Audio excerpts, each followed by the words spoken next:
ॐ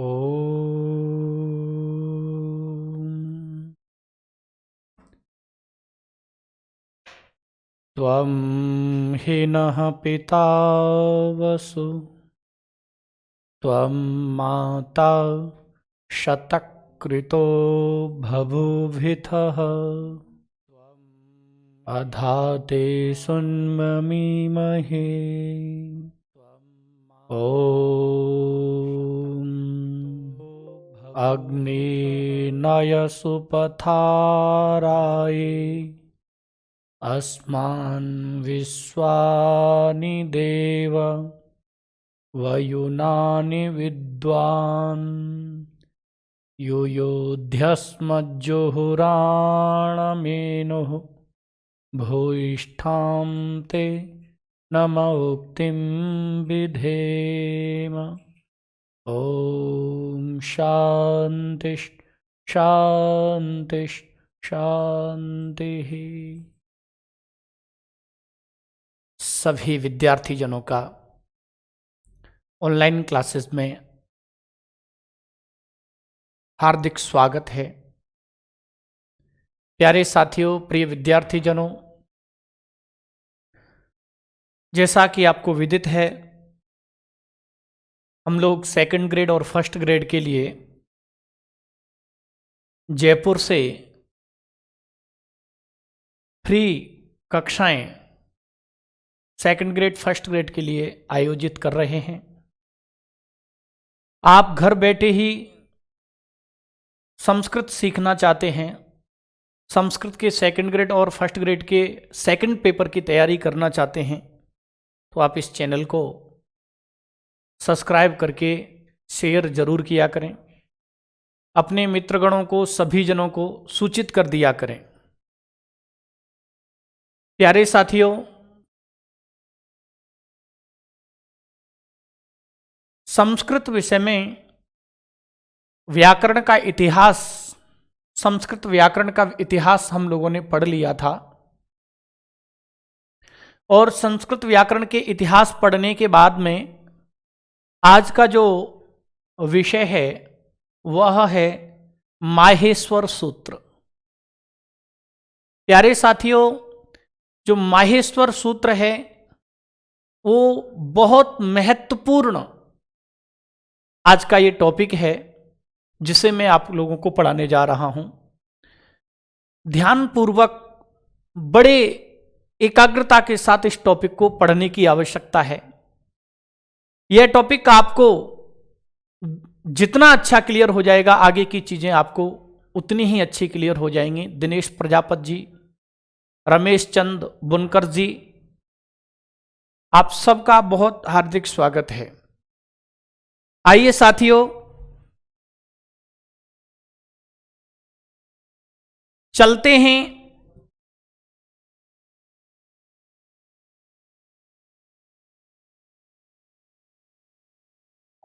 आज का जो मेरा विषय है वह विषय है माहेश्वर सूत्र।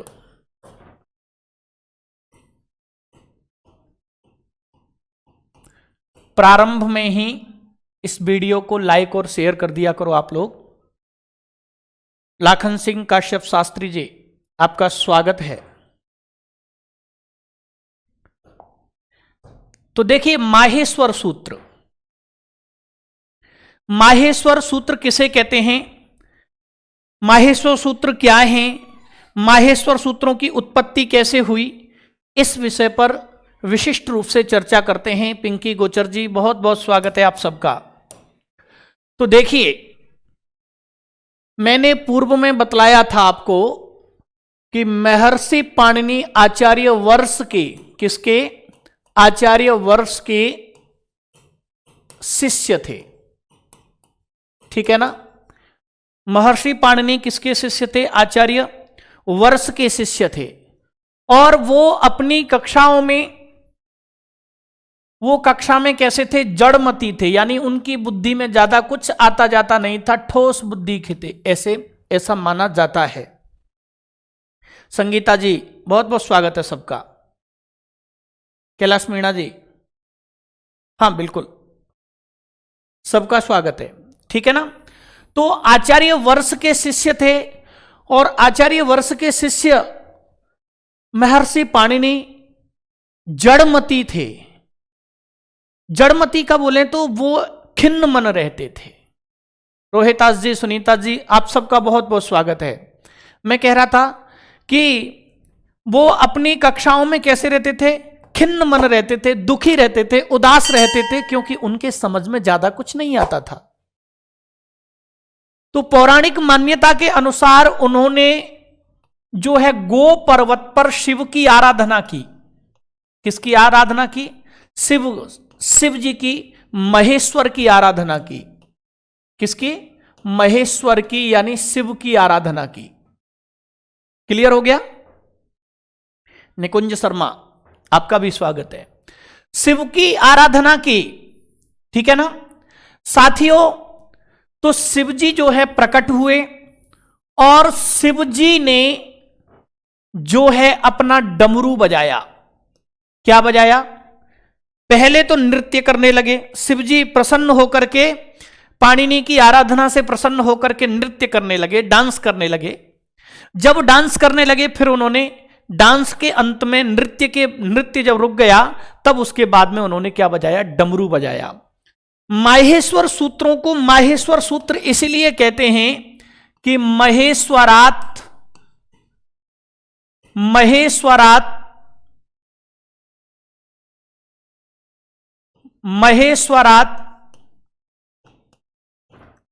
आगतानि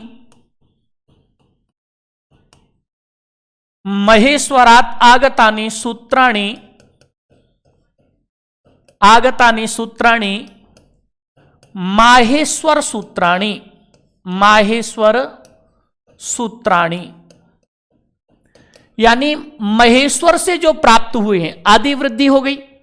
महेश्वरात आगतानि, महेश्वर से, आगतानि माने आए हैं, सूत्राणि माने सूत्र, जो सूत्र महेश्वर से आए हैं, अर्थात जो सूत्र हमें शिवजी से प्राप्त हुए हैं, जो सूत्र जो है महर्षि पाणिनि को शिवजी से प्राप्त हुए थे, उनको क्या कहते हैं? माहेश्वर सूत्र कहते हैं। क्लियर हो गया? प्यारे साथियों, प्रिय विद्यार्थी जनों, यहां महेश्वर से माहेश्वर बना है। महेश्वरात आगतानि माहेश्वराणि। दूसरी बात यह समझना कि माहेश्वर सूत्र जो है, एक काशिका आती है। वो काशिका कौन सी है? वो काशिका है मित्रों नंदकेश्वर वाली काशिका। मैंने आपको कल लिखाया था, काशिका 2 ग्रंथ हैं। काशिका नामक कितने ग्रंथ हैं? 2 ग्रंथ हैं। एक तो ग्रंथ है जयादित्य और वामन का। किसका? जयादित्य और वामन का, ठीक है ना। इन दोनों ने काशिका की रचना की है, ठीक है। और एक काशिका और मिलती हमें, जो है किसकी? नंदकेश्वर की। किसकी है? नंदकेश्वर की है, नंदकेश्वर की है। इस काशिका में, जो नंदकेश्वर की काशिका है, मैं पिछली कक्षा में, विगत कक्षाओं में आपको पढ़ा चुका हूं कि काशिका नाम के 2 ग्रंथ मिलते हैं। एक तो जयादित्य और वामन की मिलती है, और एक किसकी मिलती है? नंदकेश्वर की मिलती है। तो प्यारे साथियों, प्रिय विद्यार्थी जनों, नंदकेश्वर की जो काशिका है, उसमें क्या लिखा हुआ है? उसमें यह लिखा हुआ है, नंदकेश्वर की काशिका में क्या? नृत्तावसानी नटराज राजो, नृत्तावसानी नटराज राजो, ननाद ढक्काम नव पंचवारम।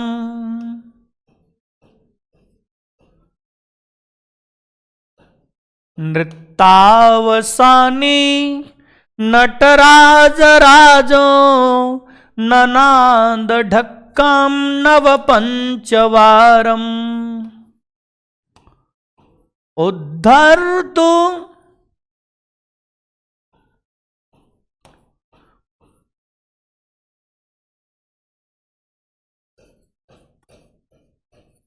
उद्धर्तु काम सनकादि सिद्धम, सनकादि सिद्धान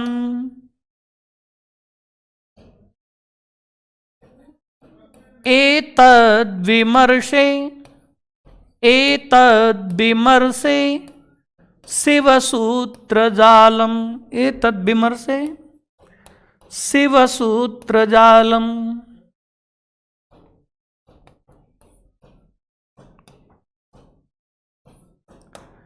ये बात किसमें आई है?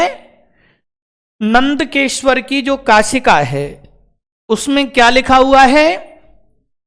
रामलाल जी स्वागत है आपका। नृत्तावसाने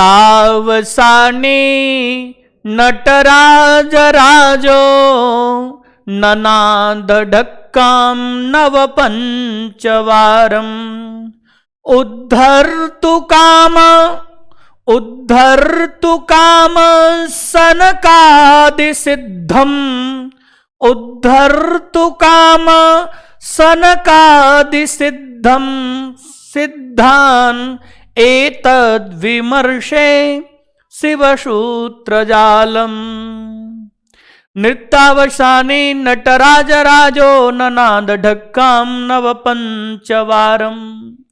नृत्यावसाने, नृत्य के अवसान हो जाने पर, पहले शिवजी क्या थे? प्रसन्न हुए, प्रसन्न होकर के नचने लगे। फिर अवसाने, अवसान कहते हैं समाप्त हो जाने पर, नृत्य के समाप्त हो जाने पर नटराज अर्थात नटराज ने, शिवजी ने ननाद बजाया, ढक्काम डमरू को, नव पंचवारम 9 और 5 बार, 2 बार बजाया। पहले कितनी बार बजाया? 9 बार। फिर कितनी बार बजाया? 5 बार। कुल मिलाकर के कितनी बार बजाया? 14 बार। ठीक है। तो नृत्य के अवसान हो जाने पर नटराज शिवजी ने ननाद माने बजाया।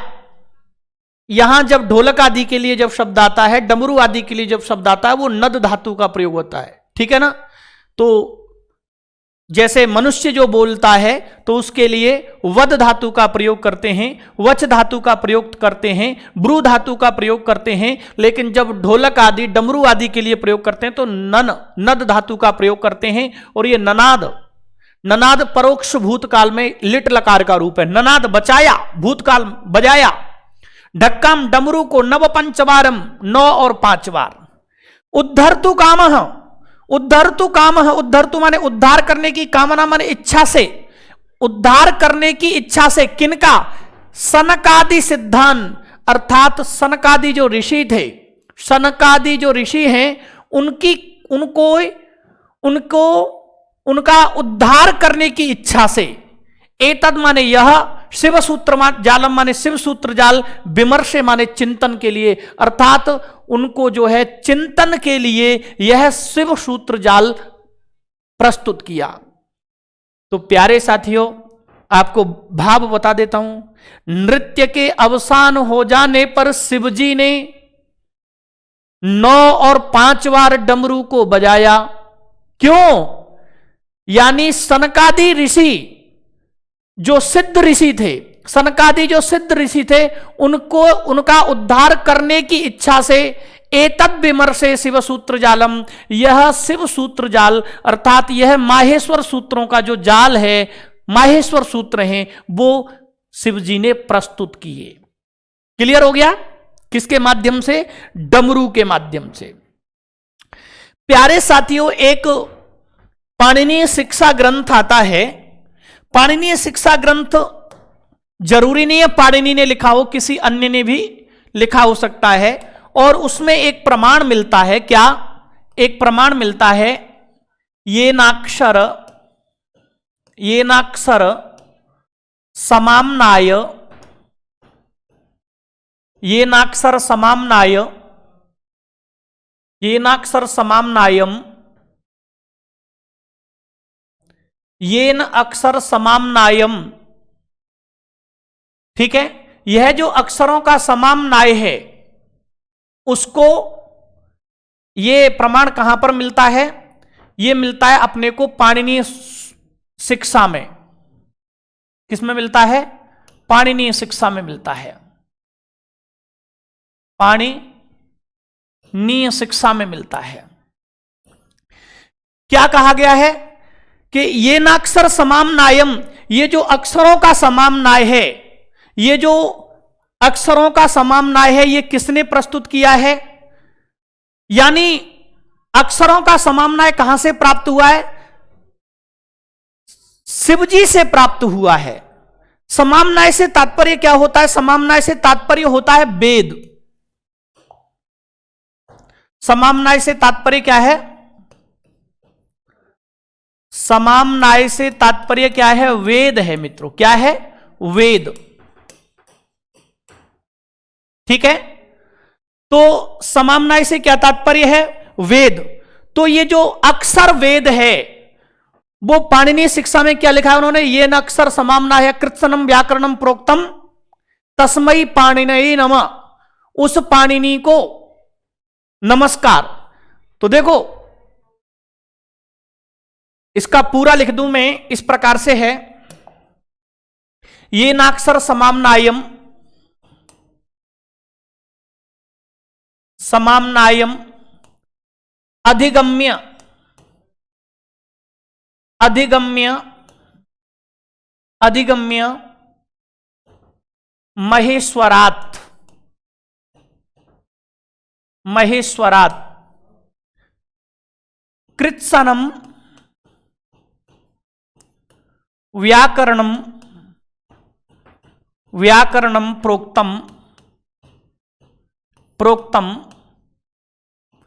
तस्मै पाणिनये, तस्मै पाणिनये, पाणिनये नमः। ये बात किसमें कही गई है? पाणिनीय शिक्षा में कही गई है। सुनो, ये सबसे बड़ा प्रमाण है कि जो अक्षर समामनाय है, जो माहेश्वर सूत्र हैं, वो शिवजी से प्राप्त हुए हैं। ये सबसे बड़ा प्रमाण है दोस्तों।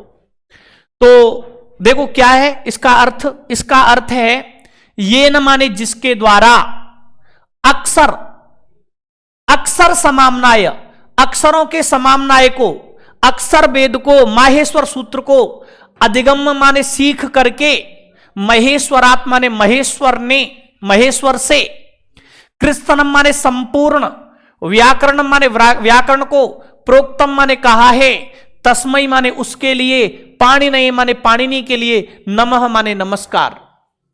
यानी जो पाणिनि शिक्षा को लिखने वाले हैं, वो क्या कह रहे हैं कि जिसने या जिसके द्वारा ये अक्षर समामनाय यानी माहेश्वर सूत्रों को अधिगम्य समझ करके महेश्वरात्, महेश्वर से, अर्थात जिस पाणिनि ने महेश्वर सूत्रों, माहेश्वर सूत्रों को, अक्षर समामनाय को महेश्वर से, शिवजी से सीख करके संपूर्ण व्याकरण को जिसने कहा है, तस्मै पाणिनये नमः, उस पाणिनि को नमस्कार।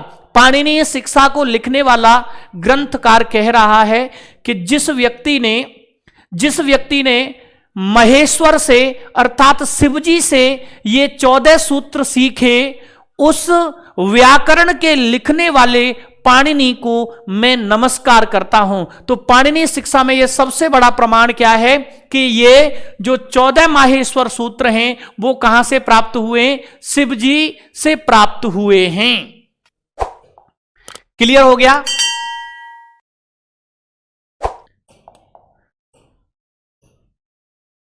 क्लियर हो गया? तो प्यारे साथियों देखिए, माहेश्वर सूत्र कहते हैं जो महेश्वर से प्राप्त हुए, जो हमें कहां से प्राप्त हुए हैं? महेश्वर से, यानी शिवजी से जो सूत्र प्राप्त हुए उन्हें क्या कहते हैं? माहेश्वर सूत्र कहते हैं। दूसरी बात अपन ने यह सीखी कि नंदकेश्वर की काशिका में, नंदकेश्वर की काशिका में क्या बात आई है कि नृत्यावसाने नटराज राजो ननाद ढक्काम नवपंचवारम, यानी क्या था कि आचार्य पाणिनि वर्षाचार्य के शिष्य थे। ठीक है, किसके शिष्य थे? आचार्य वर्ष के शिष्य थे। और वो अपनी कक्षाओं में क्या रहते थे? खिन्न मन रहते थे, दुखी रहते थे। क्या रहते थे? दुखी रहते थे।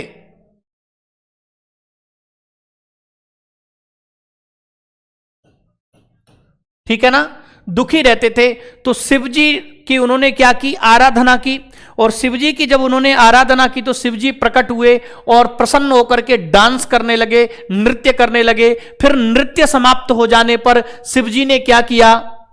नव पंचवार, यानी 9 और 5 बार क्या बजाया? डमरू को बजाया। पहले 9 बार बजाया, फिर थोड़ा आराम कर लिया या फिर थोड़ा रुक गए, और फिर उसके बाद में 5 बार बजाया। तो कुल मिलाकर के कितनी बार बजाया मित्रों?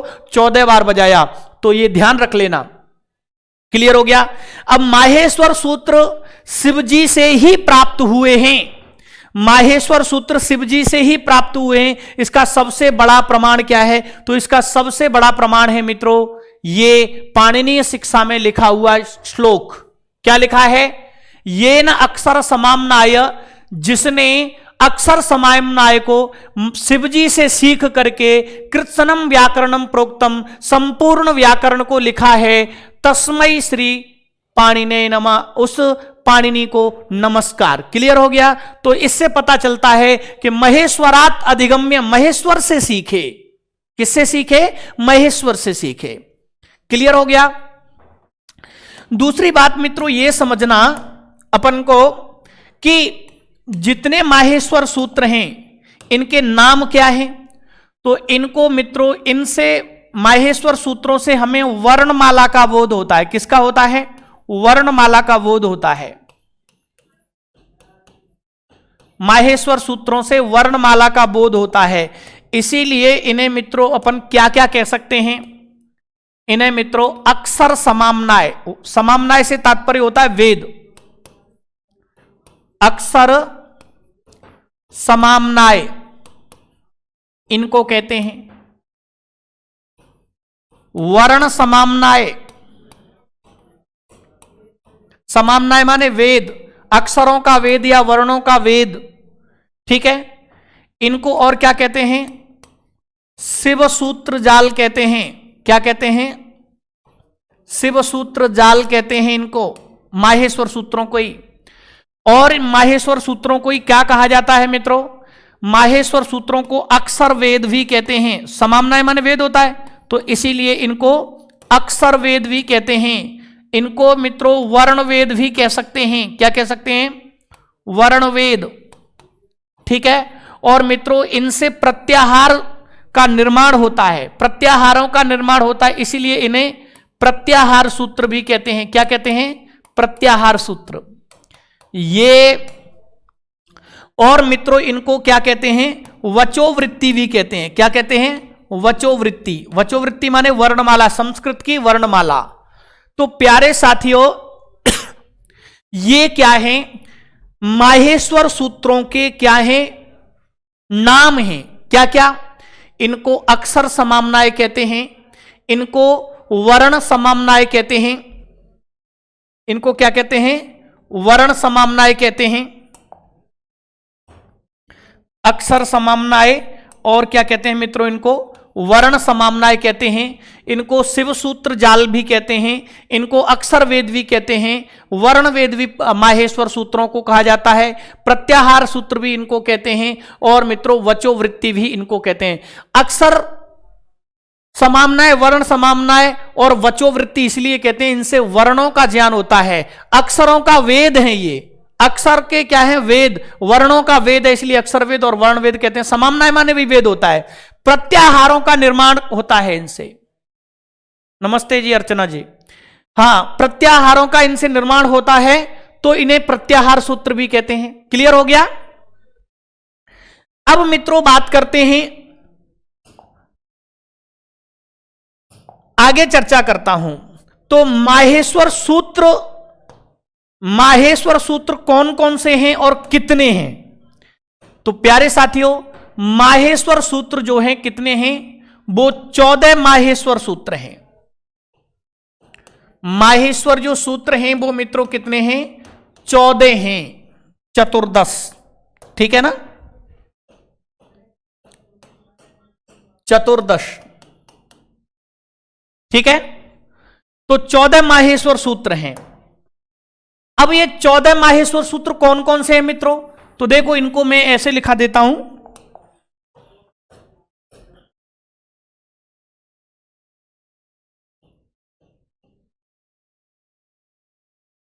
आई उण अलग अलग लिखना है क्योंकि ये वर्ण है।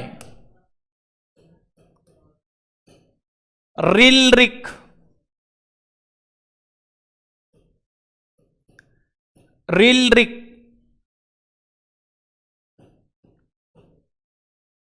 रिल रिक, ए ओंग, आई औच, आई औच, ह य वर ट, हय वरट, लण, यम गण नम, यमगणनम, झव य, झवय। अगला आता है घढ़, घढ़धश, जब, ये आपको मिले भी मिल जाए तो आप इनको अलग अलग समझना। जब गढ़ दश, जबगढ़ दस, ख फ छ ठ थ च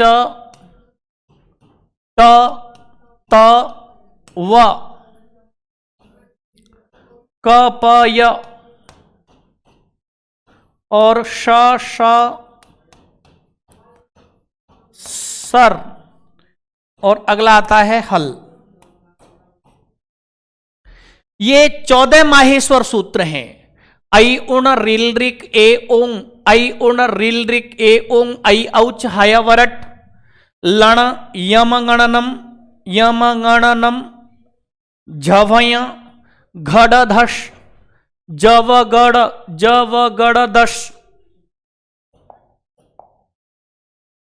जवगढ़दश, जवगढ़दश, ख फ छ ठ थ च ट त व, क प य श ष सर और हल। ठीक है, ये क्या है मित्रों? ये 14 माहेश्वर सूत्र हैं। ठीक है, इनको क्या कहते हैं? माहेश्वर सूत्र कहते हैं। और इनके नाम मैंने बतलाई दिए, क्या क्या नाम हैं इनको। अक्षर, इन 14 सूत्रों को अक्षर समामनाएं, इन 14 सूत्रों को वर्ण समामनाएं, इन 14 सूत्रों को शिव सूत्र जाल, इन 14 सूत्रों को अक्षर वेद, वर्ण वेद, प्रत्याहार सूत्र और वचोवृत्ति, संस्कृत वचोवृत्ति भी कहते हैं। क्लियर हो गया? वचोवृत्ति से तात्पर्य वर्णमाला। अब जो मैं बात कर रहा हूं कि प्यारे साथियों,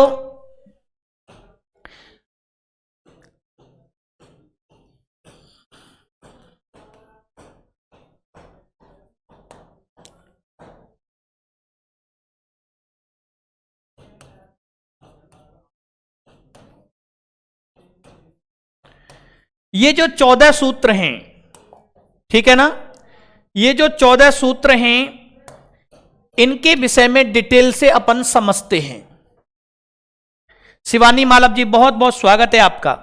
ठीक है, पहले इनको एक बार लिख लेंगे, फिर उसके बाद में आगे बढ़ेंगे साथियों।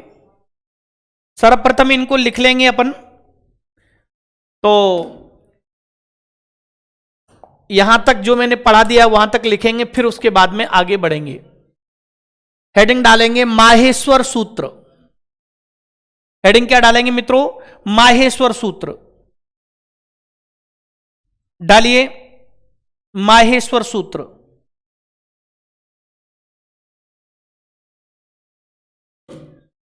लिखेंगे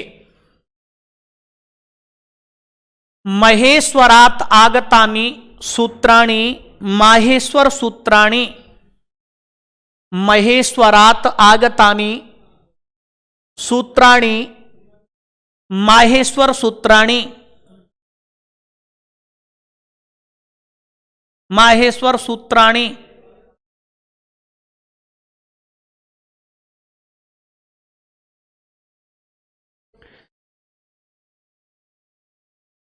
ठीक है, लिखेंगे वे सूत्र, वे सूत्र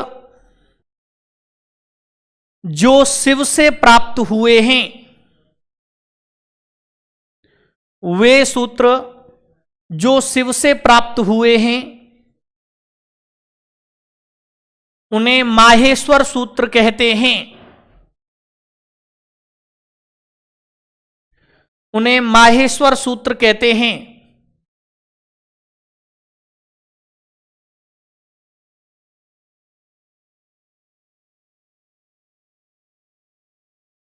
हेडिंग डालेंगे प्रमाण। प्रमाण क्या है? तो लिखेंगे प्रमाण डाल करके उस पर अंडरलाइन करके आगे तीर का निशान लगा करके लिखेंगे नंदकेश्वर काशिका में, नहीं सॉरी, पाणिनीय शिक्षा में, ऐसे लिखेंगे पाणिनीय शिक्षा में, पाणिनीय शिक्षा में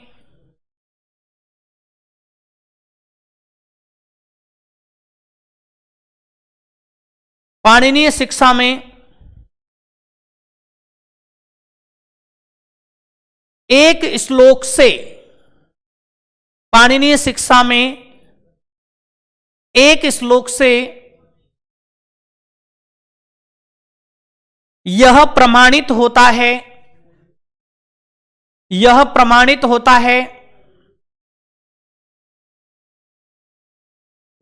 यह प्रमाणित होता है कि माहेश्वर सूत्र, कि माहेश्वर सूत्र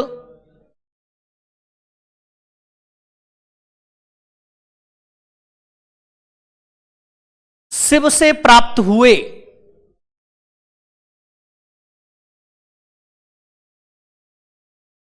अब इस श्लोक को लिख लेंगे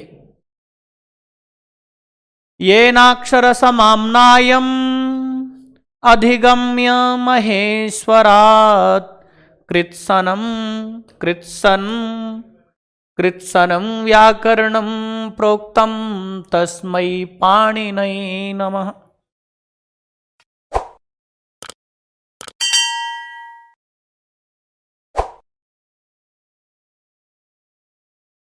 रूप किशोर जी बहुत स्वागत है आपका, अंजू जी, रामलाल जी, सबका स्वागत है।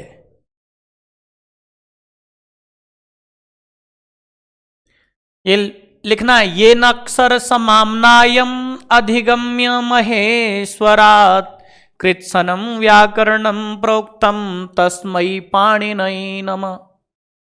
भाग्यश्री वर्मा जी बहुत बहुत स्वागत है आपका।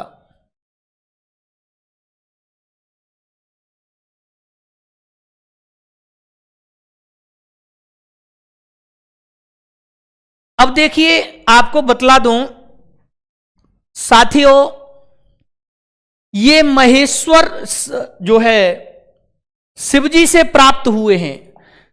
असल क्या है, वास्तविक तो ये पाणिनि मुनि की उत्कृष्ट रचनाएं हैं। पाणिनि मुनि की क्या है, ये उत्कृष्ट रचनाएं हैं। क्या? माहेश्वर सूत्र। ठीक है, तो ध्यान रखना इनके जो रचयिता हैं, कौन रचयिता तो कौन है मित्रों? पाणिनि ही हैं। कभी आपसे ये पूछे कि माहेश्वर सूत्रों के रचयिता कौन हैं? पाणिनि ही हैं। क्यों? क्योंकि शिवजी ने सो डमरू बजाया था, पौराणिक मान्यता के अनुसार भी अपन लेवें तो शिव ने तो केवल डमरू बजाया था। अब शिव ने जो डमरू बजाया था 9 और 5 बार, उसमें से तो केवल ध्वनि निकली थी। क्या थी? केवल ध्वनि निकली थी। तो वो उन ध्वनियों को किसने महसूस किया? महर्षि पाणिनि ने सुना, और सुन करके उन्हीं के आधार पर किनकी रचना की? माहेश्वर सूत्रों की रचना की। ऐ ओण रिल ऋक ए ओंग ऐ औ चय वरट लण यम गणनम झव य गणधस जब गणधस कफ चट तब कप यस सर हल। तो प्यारे साथियों, आपको बतला दूं, ये ध्यान रखना, माहेश्वर सूत्रों के रचयिता लेखक तो पाणिनि ही हैं। शिवजी से तो प्राप्त हुए थे, लिखे किसने हैं? लिखे तो महर्षि पाणिनि ने हैं। क्लियर हो गया? तो ये बात याद रखना, माहेश्वर सूत्र शिव से प्राप्त जरूर हुए हैं, शिव के डमरू से जरूर प्राप्त हुए, लेकिन उनके रचयिता लिखने आदि का कार्य शिव ने नहीं किया। लिखने का जो कार्य किया था वो किसने किया है? पाणिनि ने किया है। और वास्तविक में पौराणिक उस कथा को छोड़ दिया जाए तो ये पाणिनि मुनि की उत्कृष्ट रचना है, उत्तम रचना है। क्लियर हो गया? तो प्यारे साथियों, इस बात को याद रखना। आगे लिखेंगे, माहेश्वर सूत्र, माहेश्वर सूत्रों के रचयिता, माहेश्वर सूत्रों के रचयिता पाणिनि मुनि हैं। माहेश्वर सूत्रों के रचयिता पाणिनि मुनि हैं।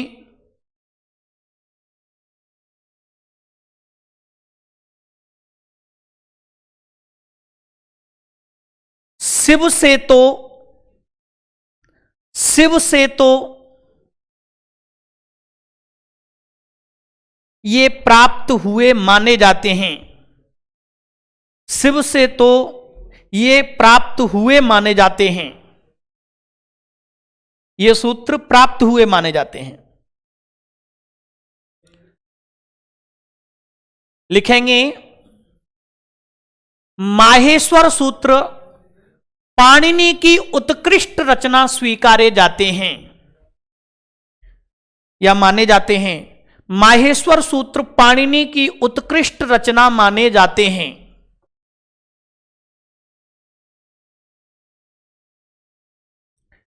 माहेश्वर सूत्र पाणिनि मुनि की उत्कृष्ट रचना स्वीकारे जाते हैं। क्लियर हो गया? आगे लिखेंगे, आचार्य पाणिनि, आचार्य पाणिनि आचार्य वर्ष के शिष्य थे। आचार्य पाणिनि आचार्य वर्ष के शिष्य थे। किसके शिष्य थे? आचार्य वर्ष, जिनको वर्षाचार्य कहते थे। वर्षाचार्य लिख लो या आचार्य वर्ष लिख लीजिए। आचार्य वर्ष के शिष्य थे, जो जड़मती होने के कारण, जो जड़मती होने के कारण, जो जड़मती होने के कारण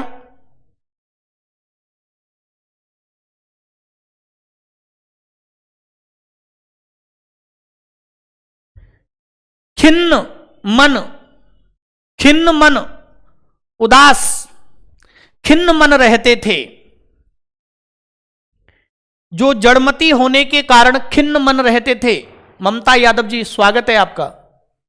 ओजस्वी क्लासेस आपका हार्दिक स्वागत करता है। जो जड़मती होने के कारण खिन्न मन उदास रहते थे।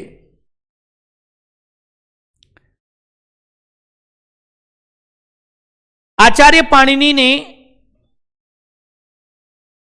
गोचर पर्वत पर शिव की आराधना की।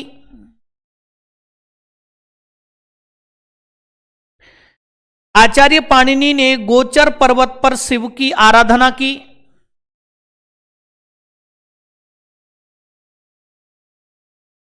शिव की आराधना की।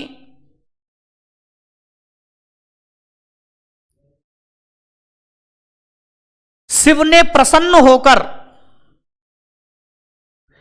शिव ने प्रसन्न होकर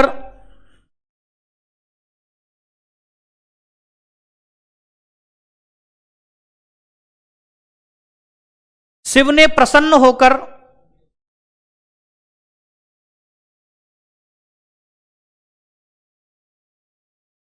शिव ने प्रसन्न होकर सर्वप्रथम नृत्य किया, सर्वप्रथम नृत्य किया।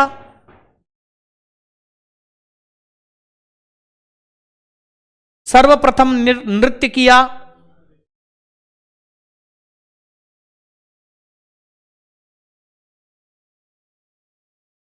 फिर या उसके बाद 9 और 5 बार,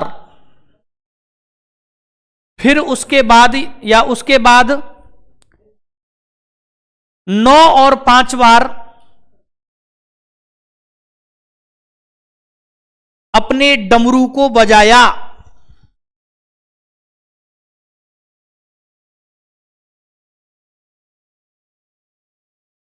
अपने डमरू को बजाया।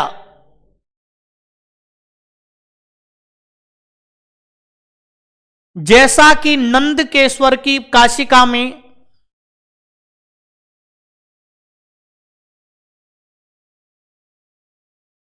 जैसा कि नंदकेश्वर की काशिका में लिखा है, जैसा कि नंदकेश्वर की काशिका में लिखा है या वर्णित है।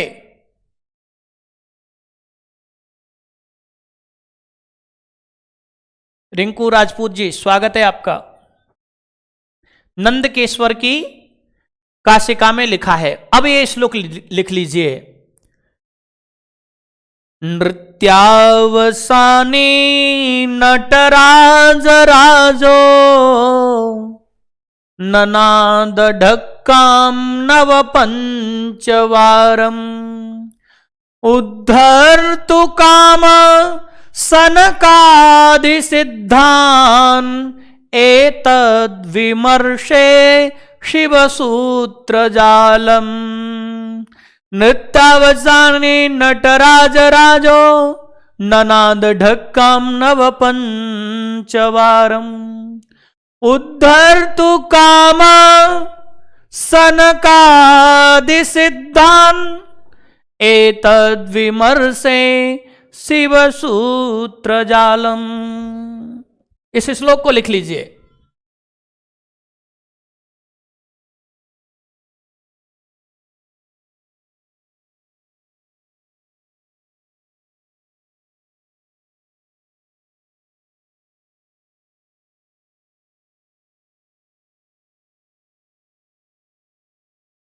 लिखिए इस श्लोक को।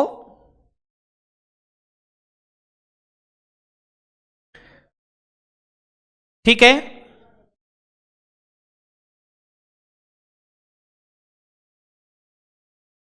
चलिए आगे लिखेंगे।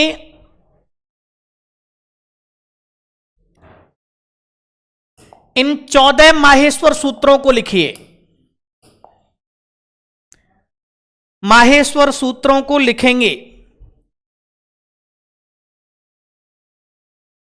माहेश्वर सूत्रों को लिखेंगे।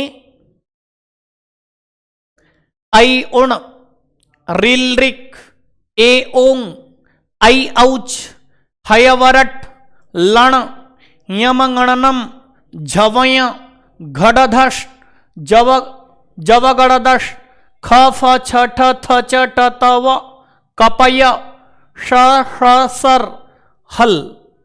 मेरे लिखिए इनको।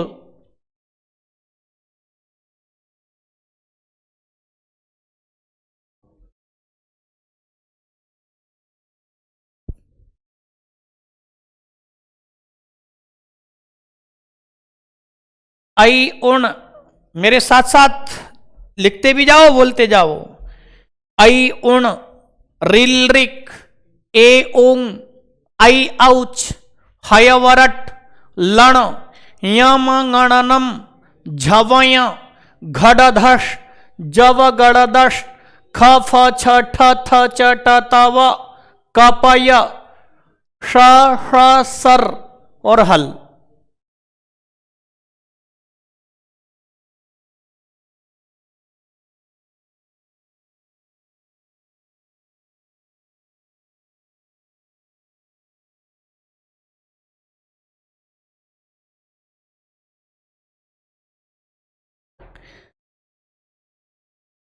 लिखने में शीघ्रता और शुद्धता दोनों का ध्यान रखें।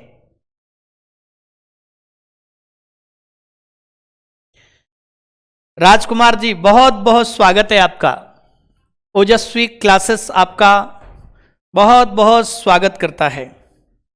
और ये वही राजकुमार जी हैं साथियों जिन्होंने सेकंड ग्रेड में 300 में से 294 प्लस, मैंने आपको बतलाया था ना, 294.63 नंबर प्राप्त किए। कितने में से? 300 में से। प्यारे साथियों, ये वही राजकुमार जी हैं जिन्होंने सेकंड ग्रेड की तैयारी की थी हमसे, और इन्होंने 300 में से 294 यानी लगभग 295 नंबर प्राप्त किए थे। एक प्रश्न इनसे गलत भर गया था, अन्यथा सारे ही इनके सही जाने वाले थे।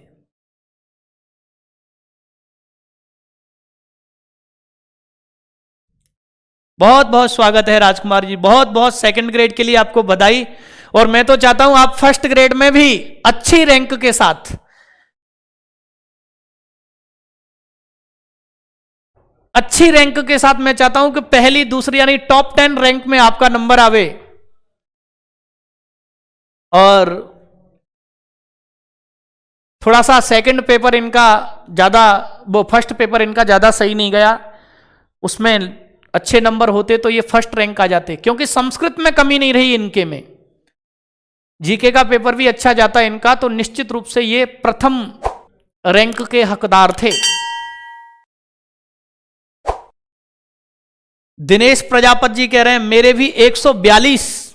अरे वाह, 150 में से 142 क्वेश्चन सही हुए थे। प्रजापति जी आपका बहुत बहुत। राजकुमार जी कह रहे हैं सर आपकी कृपा, कृपा हमारी नहीं राजकुमार जी, सत्यता इस बात की है कि ये आपकी मेहनत थी, बहुत मेहनत की थी, जबरदस्त मेहनत की थी आपने। परमात्मा आपको निश्चित रूप से ग्रेड फर्स्ट का भी अध्यापक बनाएगा, ये मेरा विश्वास है। आप तैयारी शुरू कर दीजिए। दिनेश जी, राजकुमार जी, आप सब लोग सेकंड ग्रेड में सफल हो गए हैं, आप फर्स्ट ग्रेड की तैयारी शुरू कीजिए। और यहां से इस चैनल से, ये मैंने चैनल विशेषकर आप लोगों के लिए, ये मैंने अपना खुद का प्लेटफॉर्म डाला है, खुद का चैनल शुरू किया है, जिससे आप लोग इस ओजस्वी क्लासेस को पढ़ करके फर्स्ट ग्रेड में भी अच्छी रैंक के साथ में आवे। मैं चाहता हूं टॉप 10 में, टॉप 10 में वैसे हमारी एक रेखा जी आ चुकी हैं, 9वीं रैंक थी उनकी, और भी मैं ज्यादा प्रयास करूंगा इस बार कि आप और अच्छी रैंक के साथ उत्तीर्ण हो गए। तो ये सबने लिख लिए साथियों, सबने लिख लिए ना? चलिए, तो ये 14 माहेश्वर सूत्र, कोई बात नहीं दिनेश जी, हां आप लोग सफल हुए, ये मेरे लिए बड़ी उपलब्धि है। आगे लिखेंगे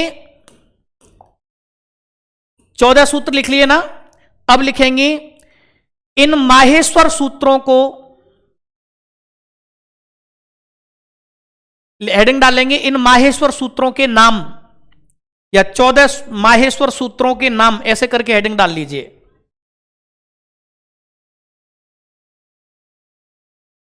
माहेश्वर सूत्रों के नाम या 14 माहेश्वर सूत्रों के नाम, ऐसे करके हेडिंग डाल लेंगे। लिखेंगे इन 14 माहेश्वर सूत्रों में, इन 14 माहेश्वर सूत्रों में संस्कृत की वर्णमाला है,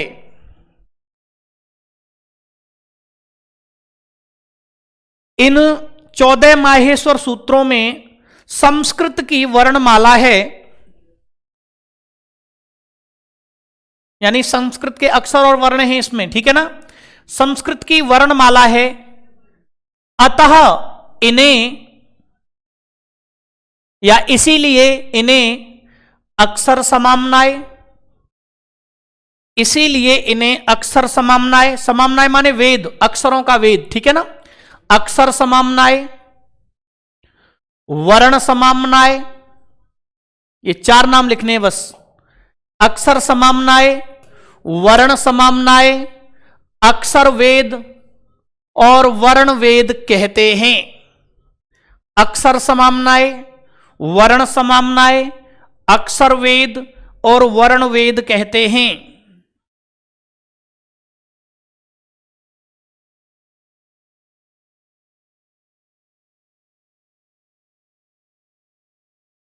ठीक है ना, क्योंकि इनमें वर्णमाला, वर्णों का, ये वर्णों का वेद है। समाम्नाय माने वेद, ये वर्णों का वेद है, इनमें वर्ण उल्लिखित हैं। क्लियर हो गया, तो इनको इन नामों से जाना जाता है। आगे लिखेंगे,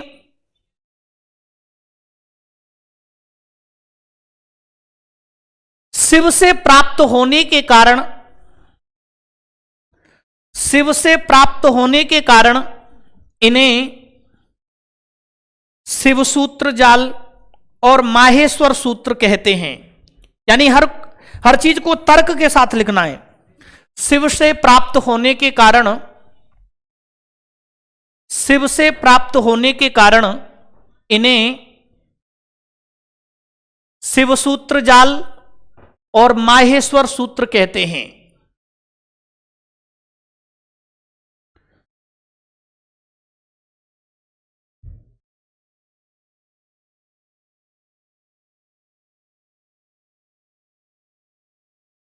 क्लियर हो गया, आगे लिखेंगे, वर्णमाला को वचोवृत्ति भी कहते हैं। वर्णमाला को वचोवृत्ति, वर्णमाला को वचोवृत्ति भी कहते हैं। वर्णमाला को वचोवृत्ति भी कहते हैं। अजय कुमार जी, स्वागत है आपका। वर्णमाला को वचोवृत्ति भी कहते हैं, इसीलिए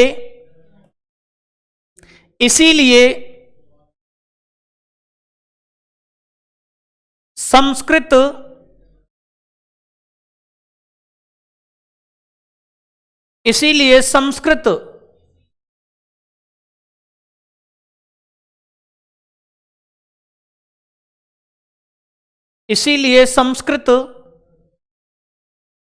वचोवृत्ति, इसीलिए संस्कृत वचोवृत्ति नाम मिलता है। इन माहेश्वर सूत्रों का क्या नाम मिलता है? संस्कृत वचोवृत्ति नाम मिलता है।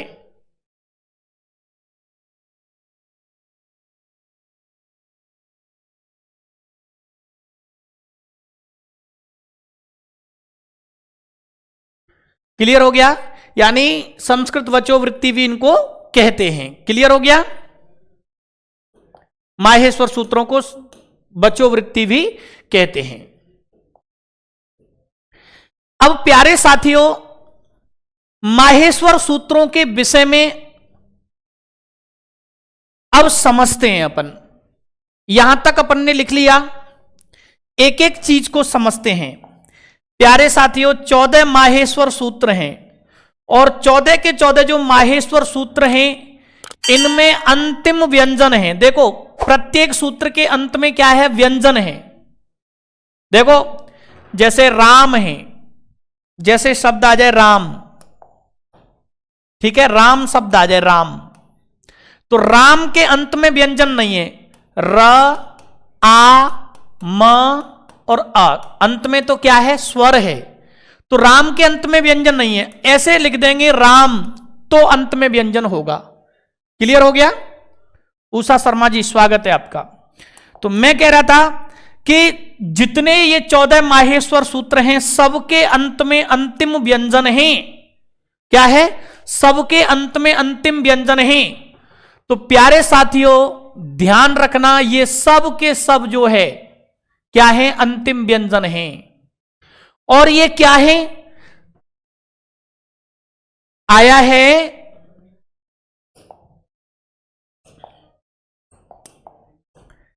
उल्लेख आता है एशाम एसाम अंत्या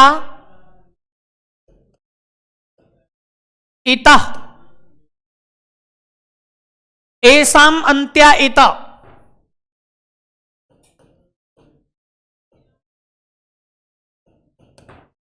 यानी जो एशाम अंत्या इतः एक उल्लेख मिलता है, तो क्या मतलब है कि इनके जो अंतिम वर्ण हैं, उनकी ऐसा माने इनके, अंतिम माने अंतिम वर्ण की, इत माने इत संज्ञा होती है। अर्थात प्यारे साथियों, इस बात को याद रखना कि ये जो 14 माहेश्वर सूत्र हैं, प्रत्येक सूत्र के अंत में व्यंजन है, उस व्यंजन की क्या हो जाएगी? इत संज्ञा हो जाएगी। क्या हो जाएगी? इत संज्ञा। क्या हो जाएगी मित्रों? इत संज्ञा हो जाएगी। और इत संज्ञा होने पर क्या हो जाएगा? लोप हो जाता है। तो प्यारे साथियों, 14 के 14 जो सूत्र हैं, 14 के 14 जो सूत्र हैं, उसका अंतिम व्यंजन क्या है? इत संज्ञक होता है। कोई आपसे पूछे कि 14 माहेश्वर सूत्र या माहेश्वर सूत्रों के अंतिम व्यंजन की कौन सी संज्ञा होती है? संयोग संज्ञा, संहिता संज्ञा, इत संज्ञा या अनुनासिक संज्ञा। तो आप ये ध्यान रखना, इससे पता चलता है कि प्यारे साथियों, माहेश्वर सूत्रों के अंतिम वर्ण की, अंतिम व्यंजन की क्या होती है? इत संज्ञा हो जाती है। अब बात आती है कि 14 के 14 माहेश्वर सूत्रों में जो अंतिम व्यंजन है, उनकी इत संज्ञा हो गई। तो अब इसमें एक सूत्र है लण। लण जो सूत्र है, इसके किसकी हो जाएगी? इसके आ की भी इत संज्ञा हो जाएगी। किसकी हो जाएगी? आ की भी इत संज्ञा। तो प्यारे साथियों, याद रखना, 14 तो व्यंजन की होती है, और ला में जो आ है उसकी भी इत संज्ञा हो जाएगी। तो कोई आपसे यह प्रश्न करे कि बताइए, माहेश्वर सूत्रों में इत संज्ञक वर्ण कितने हैं? माहेश्वर सूत्रों में इत संज्ञक वर्ण जो हैं वो मित्रों 15 हैं। ध्यान से देखिए, प्रत्येक सूत्र के अंतिम व्यंजन की इत संज्ञा होती है। तो 14 के 14 सूत्रों के अंतिम व्यंजन की इत संज्ञा हो रही है, और एक स्वर की होती है। तो एक स्वर और 14 व्यंजन, तो कुल मिलाकर के कितने हो गए? 15 सूत्र क्या है? 15 वर्ण क्या है? इत संज्ञक हैं। तो माहेश्वर सूत्रों में इत संज्ञक वर्ण कितने हैं? कोई आपसे पूछे तो कितने आपको आंसर करके आना है? 15, 15। क्लियर हो गया? अब आप देख रहे हैं कि माहेश्वर सूत्रों में कितने व्यंजनों की इत संज्ञा होती है? तो व्यंजन की इत संज्ञा होती है 4 की, और स्वर की होती है, लण में जो अ है ना, उसकी उपदेश से अज अनुनासिक इत सूत्र से। तो स्वर की इत संज्ञा होती है ल के अ की। ल में 2 चीजों की इत संज्ञा होती है। ल में किस किस की होती है? एक तो अ की इत संज्ञा होती है, और एक मित्रों ण की इत संज्ञा होती है। क्लियर हो गया?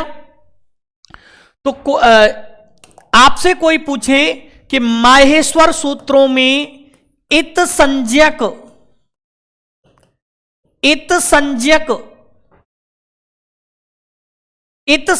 व्यंजन कितने हैं? कितने व्यंजन जो है इत संज्ञक है? तो अपने को क्या करके आना है? 14। क्लियर हो गया?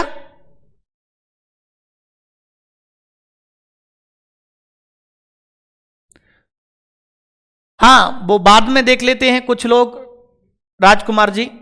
और ये नया भी चैनल है, अभी शुरू हुई किया है 7-8 दिन पहले। तो अभी धीरे धीरे धीरे धीरे ये ग्रोथ करेगा, है ना? तो आप लोग ग्रोथ कराओगे तो करेगा। हाँ, तो माहेश्वर सूत्रों में इत संज्ञक वर्ण कितने हैं? 15। माहेश्वर सूत्रों में इत संज्ञक व्यंजन कितने हैं? तो व्यंजन है 14। और माहेश्वर सूत्रों में इत संज्ञक स्वर कितने हैं? इत संज्ञक स्वर कितने हैं? तो प्यारे साथियों, माहेश्वर सूत्रों में इत संज्ञक स्वर जो है मात्र कितने हैं? 1 है। ठीक है, माहेश्वर सूत्रों में इत संज्ञक स्वर कितने हैं? 1 है। और यह पूछे आपको कि माहेश्वर सूत्रों में अंत्येत संज्ञक कितने हैं? अंत्येत संज्ञक कितने हैं? माहेश्वर सूत्रों में अंत्येत संज्ञक कितने हैं? तो प्यारे साथियों 14 हैं। अंत्येत संज्ञक से तात्पर्य है वे वर्ण जिनकी अंत में इत संज्ञा होती है। तो प्यारे साथियों 14 अंत में है, ये तो अंत में नहीं है। तो ऐसे पूछे कि अंत्येत संज्ञक वर्ण कितने हैं, तो भी मित्रों अपने को क्या करके आना है? 14 करके आना है। ठीक है ना? अंत में जिन वर्णों की इत संज्ञा होती है ऐसे वर्ण कितने हैं? 14 हैं। दूसरी बात और करते हैं प्यारे साथियों, माहेश्वर सूत्रों में 2 ही सूत्र इत संज्ञा कार्य करते हैं। माहेश्वर सूत्रों में 2 ही सूत्र इत संज्ञा कार्य करते हैं। एक तो उपदेशे अज अनुनासिक इत, उपदेशे अज अनुनासिक इत, ये तो किसकी करता है? ये सूत्र इत संज्ञा करता है किसकी मित्रों? लण के अ की करता है माहेश्वर सूत्रों में। और दूसरा सूत्र है मित्रों हलंत्यम। हलंत्यम सूत्र किनकी करता है? 14 के 14 सूत्रों के अंतिम व्यंजन की करता है। किसकी इत संज्ञा करता है? अंतिम व्यंजन की करता है। अंतिम व्यंजन की करता है। क्लियर हो गया दोस्तों?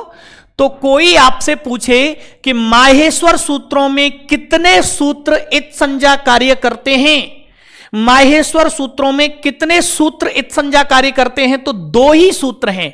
हालांकि इत संज्ञा प्रकरण में कुल कितने सूत्र हैं? 6 सूत्र हैं। इत संज्ञा विधायक सूत्र कितने हैं मित्रों? इत संज्ञा विधायक सूत्र हैं 6।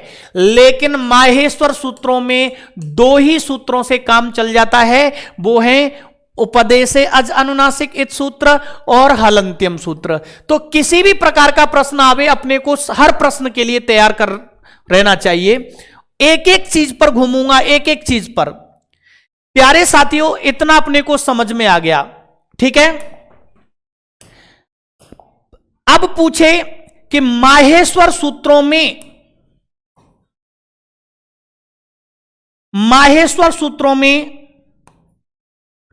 हल अनुबंध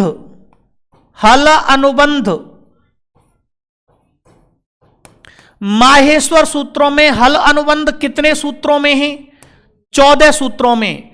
और माहेश्वर सूत्रों में अजनुबंध, अच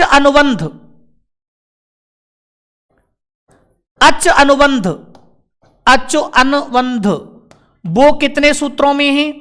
तो मित्रों 1 सूत्र में है जी। तो प्यारे साथियों, अनुबंध से क्या तात्पर्य है? जैसे मैंने आपको बतलाया था कि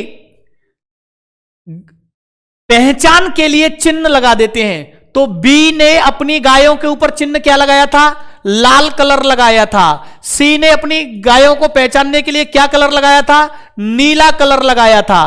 प्यारे साथियों, ऐसे ही ये अनुबंध का मतलब है जोड़े गए, पीछे जोड़े गए।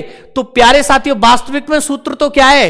वर्ण तो क्या है? अ ई उ। ये पीछे ण जो है वो क्या है? अनुबंध है। अनुबंध कहते हैं वे चिन्ह जिन्हें इत संज्ञा के द्वारा हटा दिया जाता है, वे वर्ण जिन्हें इत संज्ञा के द्वारा हटा दिया जाता है। अर्थात वे वर्ण जिनकी इत संज्ञा हो जाती है, वे वर्ण क्या कहलाते हैं? अनुबंध वर्ण कहलाते हैं। क्या कहलाते हैं? अनुबंध कहलाते हैं। क्लियर हो गया? तो माहेश्वर सूत्रों में आपसे यह पूछे कि कितने सूत्रों में हल अनुबंध लगाया है, यानी कितने सूत्रों में हल का अनुबंध लगाया व्यंजन का, तो 14 के 14 अंतिम सूत्रों में 14 के 14 सूत्रों में अंत में क्या लगाया है? व्यंजन जोड़ा है, जिसकी संज्ञा हो जाएगी। तो हल अनुबंध वाले सूत्र कितने हैं? 14।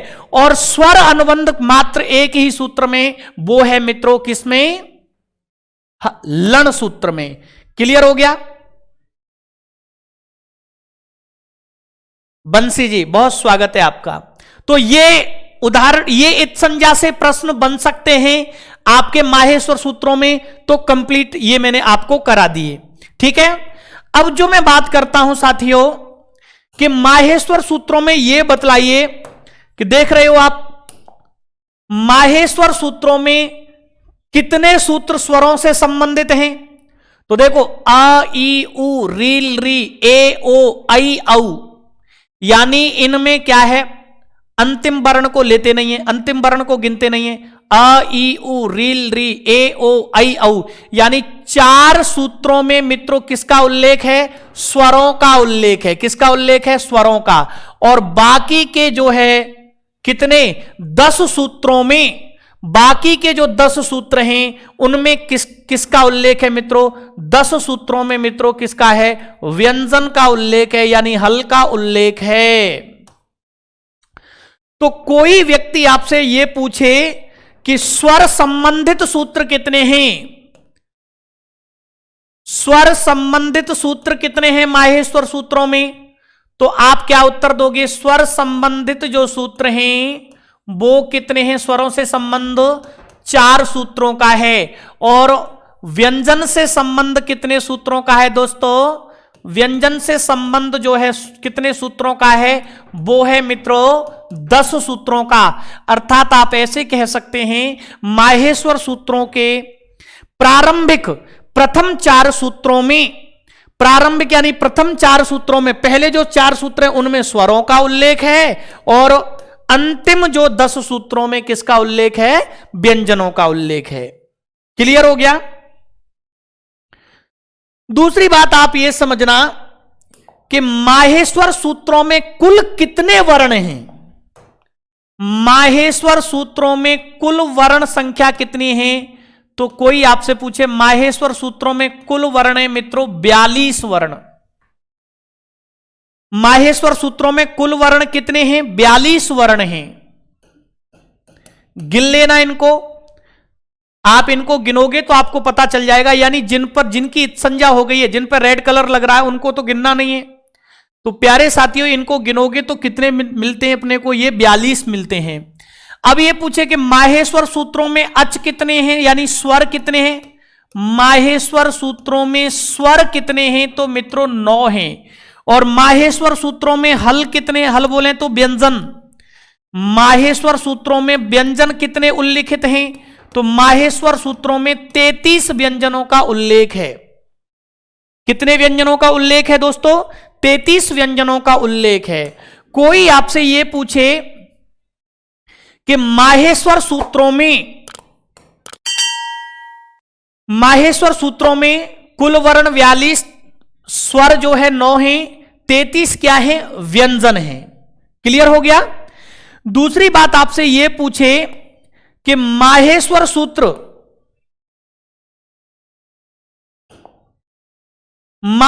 सूत्रों में अंतस्थों का क्रम क्या है? तो क्रम तो चलो अभी मैं थोड़ी देर में इसकी डिटेल से चर्चा करूंगा, तभी बतला दूंगा। क्रम तो सबके क्रम बतलाने हैं मेरे को। तो प्यारे साथियों पहले क्या करते हैं, इनको लिख लेते हैं यहां तक। इनको जब लिख लेंगे फिर आगे बढ़ेंगे, ठीक है ना? तो लिखेंगे 14 माहेश्वर सूत्र लिख लिए, इनके नाम लिख लिए। लिखेंगे इन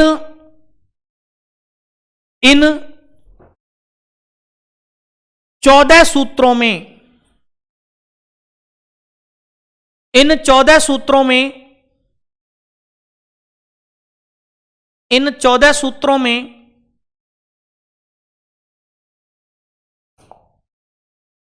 कुल 15 वर्ण,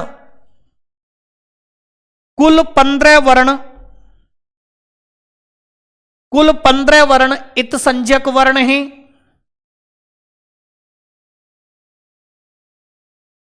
ध्यान रखना 14 मत करके आ जाना। 15 वर्ण इत संज्ञक है, कुल 15 वर्ण इत संज्ञक हैं, इत संज्ञक वर्ण हैं।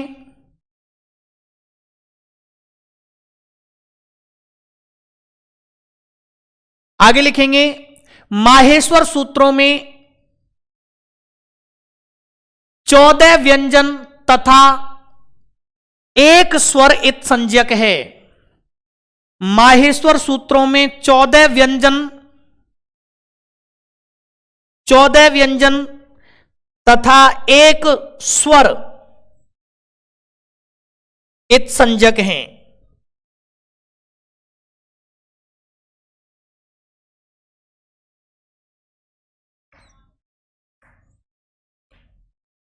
इत संज्ञक है।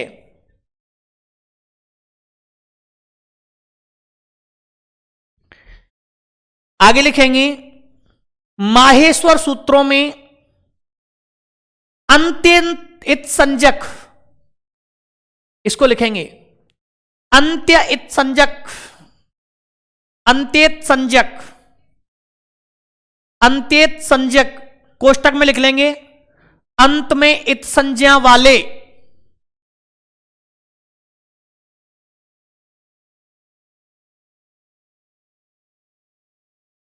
कोष्टक में इत संज्ञा, अंत में इत संज्ञा वाले कोष्टक बंद वर्ण 14 हैं।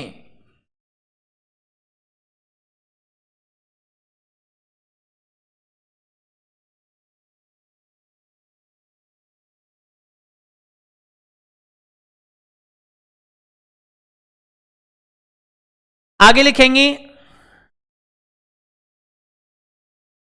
इत संज्ञा प्रकरण के दो सूत्र, इत संज्ञा प्रकरण के दो सूत्र ही, इत संज्ञा प्रकरण के दो सूत्र ही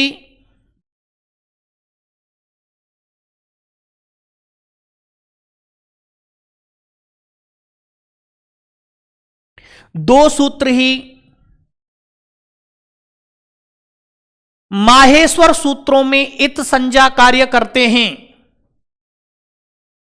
माहेश्वर सूत्रों में इत संज्ञा कार्य करते हैं।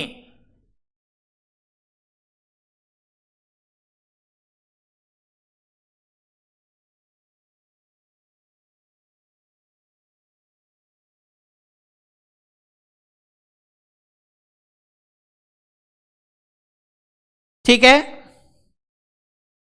दोनों सूत्रों को लिखना चाहो लिख लीजिए। उपदेशे अज अनुनासिक इत और हलंत्यम। उपदेशे से तो होती है आ की और हलंत्यम से होती है अंतिम व्यंजन की। दो ही ये सूत्र हैं जो इत संज्ञा का कार्य करते हैं।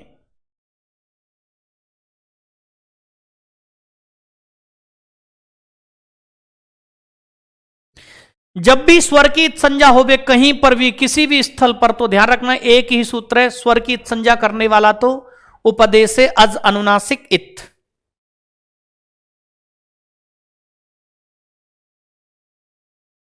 आगे लिखेंगे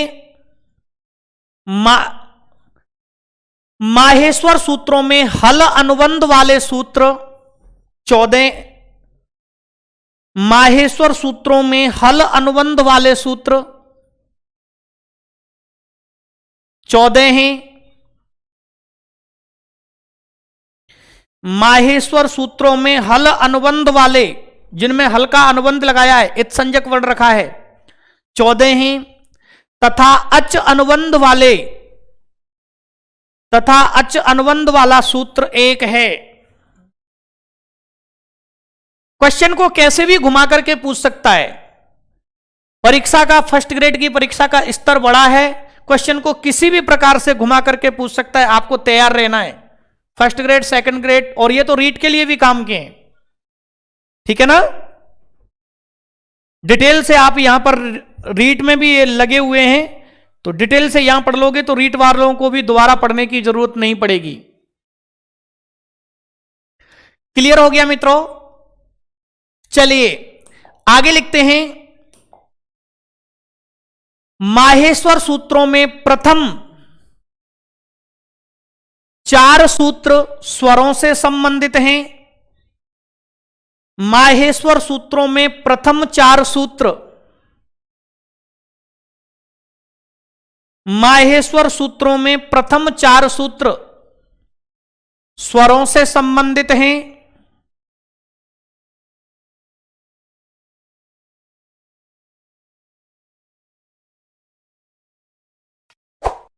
स्वरों से संबंधित हैं तथा अंतिम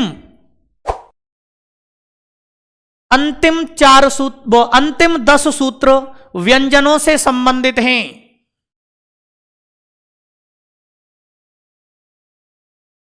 तथा अंतिम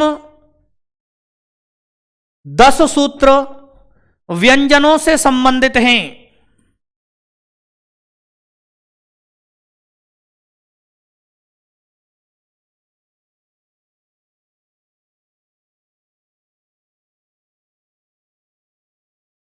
ठीक है, आगे लिखेंगे माहेश्वर सूत्रों में कुल वर्ण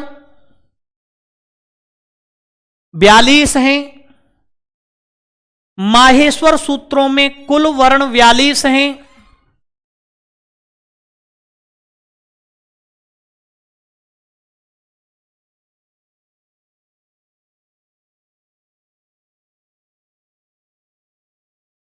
आगे लिखेंगे माहेश्वर सूत्रों में स्वर 9 तथा व्यंजन 33 हैं। माहेश्वर सूत्रों में स्वर 9 तथा व्यंजन 33 हैं। याद रखना, कभी भी ऐसे पूछे संस्कृत भाषा में स्वर कितने होते हैं तो 21-22 होते हैं, आगे चल करके बताऊंगा। लेकिन माहेश्वर सूत्रों के अनुसार स्वर कितने होते हैं तो 9 होते हैं मित्रों। ठीक है, माहेश्वर सूत्रों में कुल स्वर कितने हैं तो 9 और व्यंजन पूछे तो 33। अब देखो माहेश्वर सूत्रों में 2 उच्चारण स्थान वाले, क्या 2 उच्चारण स्थान वाले वर्ण कितने हैं। तो प्यारे साथियों, इसको प्रश्न को ऐसे भी घुमा सकता है कि माहेश्वर सूत्रों में 2 उच्चारण स्थान वाले वर्ण कितने हैं। तो प्यारे साथियों 10 हैं। कौन कौन से, तो देखो 2 उच्चारण स्थान वाले ए, आई, ओ, औ, ठीक है, ओ, औ और ङ, य, ण, न, म और व। 2 उच्चारण स्थान वाले ये, इसका उच्चारण स्थान क्या है कंठ तालु, आगे चल के बताऊंगा। कंठ तालु, इनका भी कंठ तालु, इसका कंठोष्ठ, कंठोष्ठ, ठीक है, इसका भी कंठोष्ठ, इसका कंठ और नासिका, कंठ और नासिका, ठीक है, इसका तालु और नासिका, तालु और नासिका, इसका मूर्धा प्लस नासिका, इसका दंत प्लस नासिका, इसका ओष्ठ प्लस नासिका और इसका दंत और ओष्ठ। आगे चल करके बता दूंगा, लेकिन आपसे संख्या पूछे, क्या पूछे संख्या, और ये कहे कि बताइए माहेश्वर सूत्रों में कितने ऐसे वर्ण हैं जिनके 2 उच्चारण स्थान हैं। तो प्यारे साथियों 2 उच्चारण स्थान वाले वर्ण माहेश्वर सूत्रों में कितने हैं 10 हैं। तो लिखेंगे माहेश्वर सूत्रों में 2 उच्चारण स्थान वाले वर्ण, माहेश्वर सूत्रों में 2 उच्चारण स्थान वाले वर्ण 10 हैं।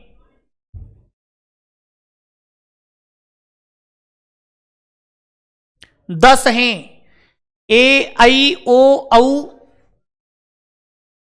ङ, य, ण, न, म और व।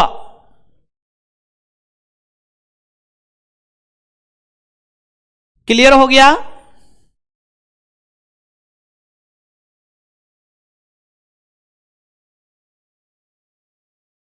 ये 2 उच्चारण स्थान वाले वर्ण हैं।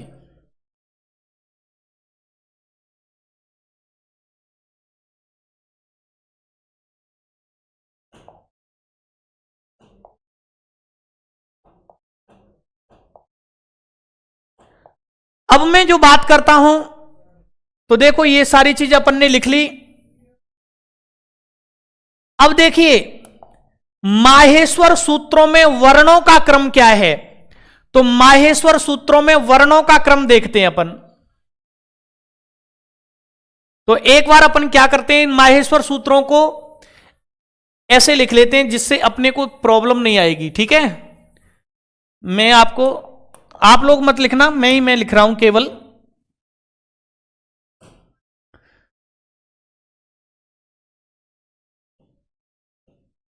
आयोण, रिलरिक, एओंग, आई औच, आई औच, हयवरट, हयवरट,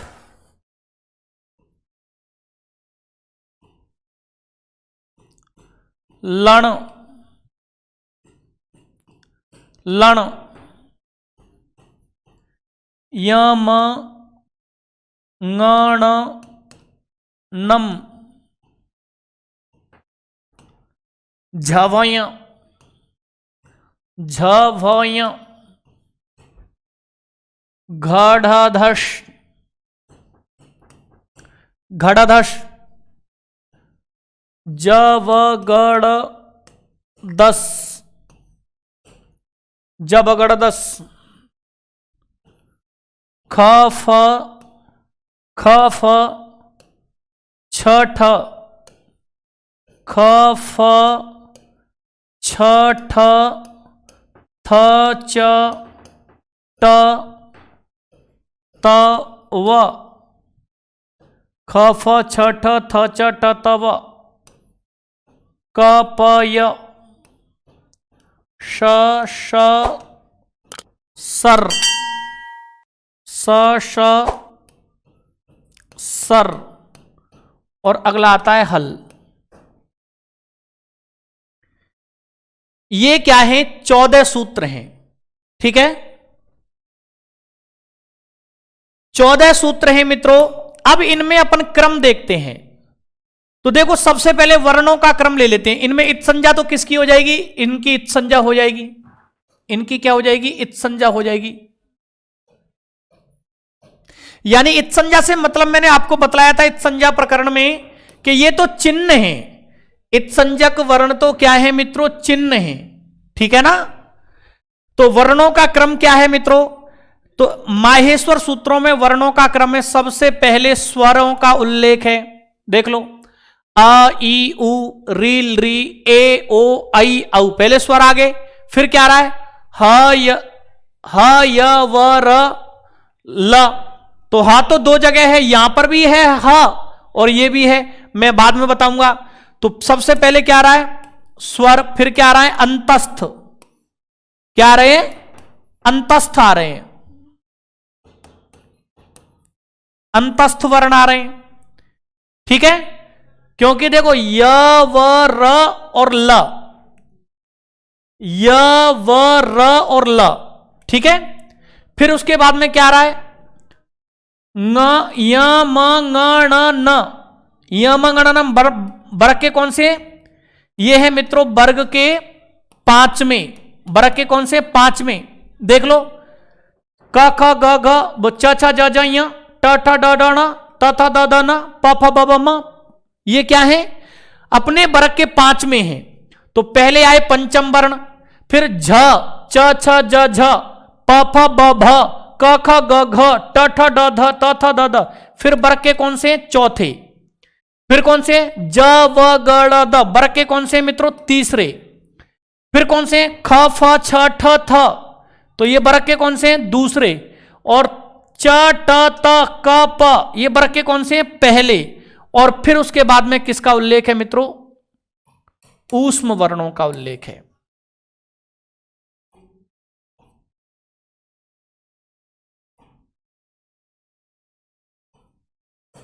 ऊष्म, कोई भी आपसे ये पूछे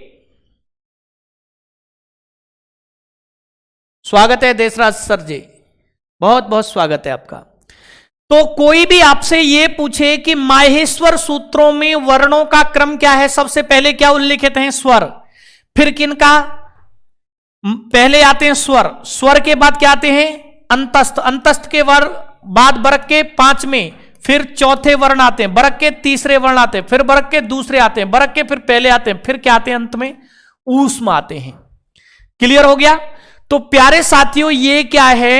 माहेश्वर सूत्रों में वर्णों का क्रम रखा गया है। इसका भी एक वैज्ञानिक तर्क है, ये भी यूं ही नहीं रख दिए गए हैं, ये भी एक बहुत अच्छे वैज्ञानिक आधार पर इनका जो क्रम रखा गया है, आगे चल करके मैं बतलाऊंगा।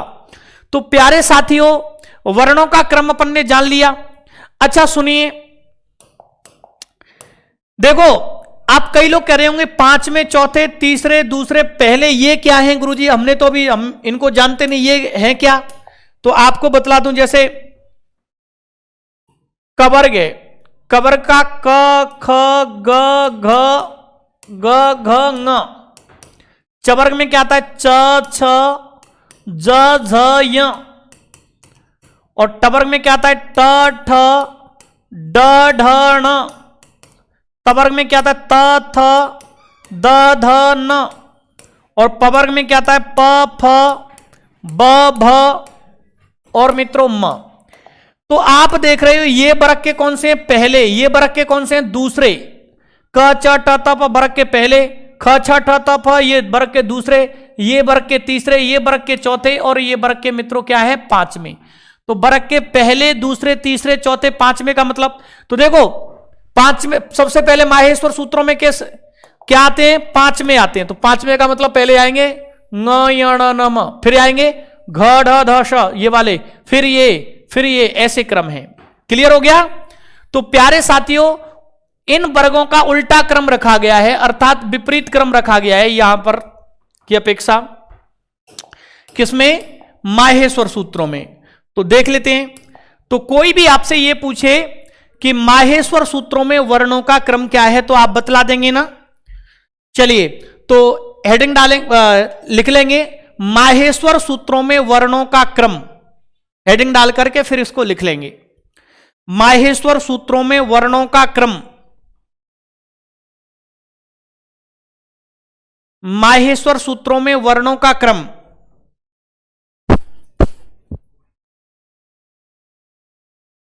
पहले स्वरों का उल्लेख है, फिर अंतस्थ आए हैं, फिर वर्ग के 5वें, चौथे, तीसरे, दूसरे, पहले। देखो दूसरे पेन से बात करूं तो ऐसे कर सकता हूं मैं, आप देखना चाहो तो। देखो यहां से लेकर के पहले क्या आ गए? यहां तक स्वर आ गए।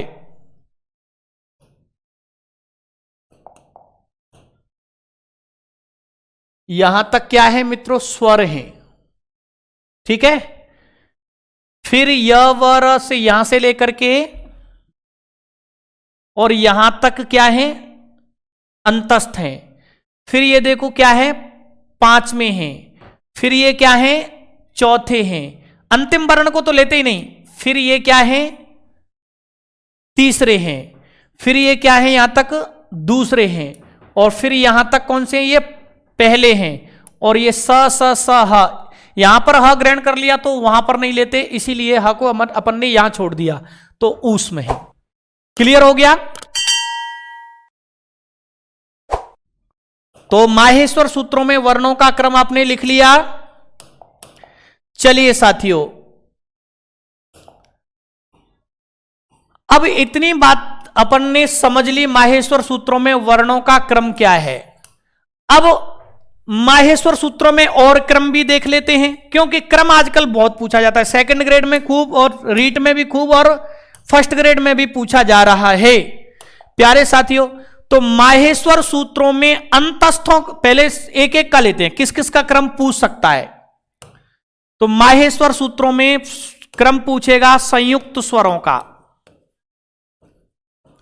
माहेश्वर सूत्रों के अनुसार संयुक्त स्वरों का क्रम क्या है?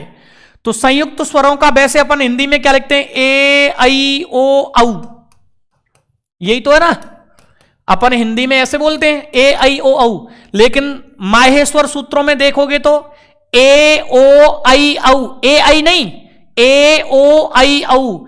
तो माहेश्वर सूत्रों में संयुक्त स्वरों का क्रम क्या है? ए ओ आई औ है, न कि ए आई ओ औ करके आ जाना। क्लियर हो गया? दूसरी बात, माहेश्वर सूत्रों में और क्रम किसका पूछ सकता है? माहेश्वर सूत्रों में क्रम पूछेगा अंतस्थों का। किसका क्रम पूछेगा?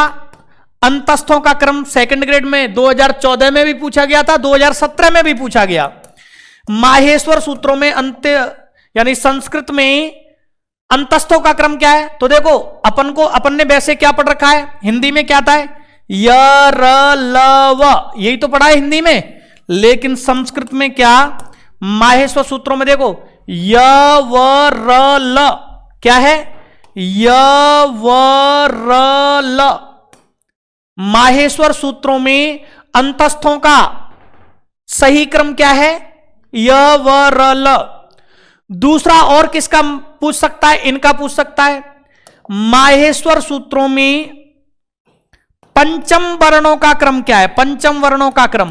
तो माहेश्वर सूत्रों में पंचम वर्णों का क्रम है ङ। वैसे क्या होता है वर्ग के अनुसार? पहले कवर्ग आता है ङ य ण न म, वैसे तो ये होता है। लेकिन माहेश्वर सूत्रों के अनुसार पूछ रहा है तो क्या करना है? य म ङ ण न, क्या आएगा? य म ङ ण और न, य म ङ ण न। क्लियर हो गया? और आपसे माहेश्वर सूत्रों के अनुसार क्रम किसका पूछ सकता है? तो प्यारे साथियों, आपसे ही पूछ सकता है। वैसे तो इन सबका पूछ सकता है, ये यहां से पूछ ले, कोई दिक्कत नहीं है। झ भ घ ढ ध, ज व ग ड़ द, इनका पूछ सकता है। लेकिन ज्यादातर जो पूछेगा वो किसका पूछ सकता है? ऊष्म का पूछ सकता है। तो माहेश्वर सूत्रों में ज्यादा परेशानी नहीं है ऊष्म में, क्योंकि ऊष्म में तो हिंदी में जैसे मिलते हैं वैसे ही संस्कृत उसमें माहेश्वर सूत्रों मिलते हैं। तो श, श, स और ह, ठीक है। तो प्यारे साथियों, माहेश्वर सूत्रों में क्रम को लेकर के प्रश्न आजकल परीक्षा में खूब आ रहे हैं। तो कभी आपसे ये पूछे तो इस प्रकार से उत्तर देना है। तो फटाफट लिख लीजिए, माहेश्वर सूत्रों में क्रम डाल करके लिख लेंगे, माहेश्वर सूत्रों में क्रम, ठीक है, हेडिंग डाल करके। तो संयुक्त स्वरों का क्रम क्या है? ये है। अंतस्थों का क्रम पूछे तो ये है, और पंचम वर्ण का ये, और ऊष्म का पूछे तो ये है। और वैसे कहीं से भी पूछ सकता है, माहेश्वर सूत्र याद रखने चाहिए। लिखिए फटाफट इनको, फिर आगे बढ़ेंगे।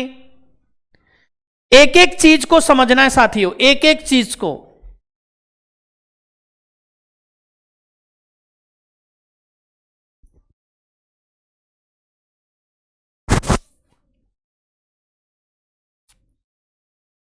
ठीक है, क्रम को लेकर के एक प्रश्न सेकंड ग्रेड में प्रायः आता रहा है। तो आपसे पूछा जा सकता है, फर्स्ट ग्रेड में भी पूछा जा सकता है और सेकंड ग्रेड दोनों में ही।